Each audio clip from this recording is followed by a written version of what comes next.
ഇനി നമുക്ക് ബേക്കറിയിൽ കിട്ടുന്ന മസാല കുക്കീസ് എങ്ങനെയാണ് ഉണ്ടാക്കുന്നത് നോക്കാം. അതിന് വേണ്ടിയിട്ട് ചെറിയ ഉള്ളി, ഇഞ്ചി, വെളുത്തുള്ളി, കറിവേപ്പില, വറ്റൽമുളക്, പട്ട, ഏലക്ക, പെരിഞ്ചീരകം, കുരുമുളക്, തേങ്ങ ഇത്രയും കൂടെ ചേർത്തിട്ടൊന്ന് ചതച്ചെടുക്കണം.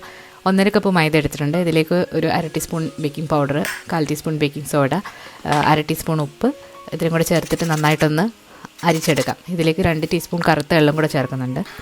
നന്നായിട്ട് മിക്സ് ചെയ്ത് മാറ്റി വെക്കാം. ഇനി ഒരു 100 ഗ്രാം ബട്ടർ എടുത്തിട്ടുണ്ട്. അതിലേക്ക് പഞ്ചസാര 1/2 കപ്പ് വാനില എസൻസ് ചേർത്ത് നന്നായിട്ടൊന്ന് മിക്സ് ചെയ്തെടുക്കുക. പഞ്ചസാര നന്നായിട്ട് അലിഞ്ഞു വരണം. അലിഞ്ഞു വന്നാൽ ഒരു മുട്ടയും കൂടെ ചേർത്തിട്ട് നന്നായിട്ട് മിക്സ് ചെയ്തെടുക്കുക. മുട്ടയൊക്കെ നന്നായിട്ട് മിക്സ് ആയതിന് ശേഷം ഇതിലേക്ക് നമ്മൾ നേരത്തെ ചതച്ച് വെച്ചിരിക്കുന്ന തേങ്ങയുടെ കൂട്ടും കൂടെ ചേർത്ത് കൊടുക്കാം.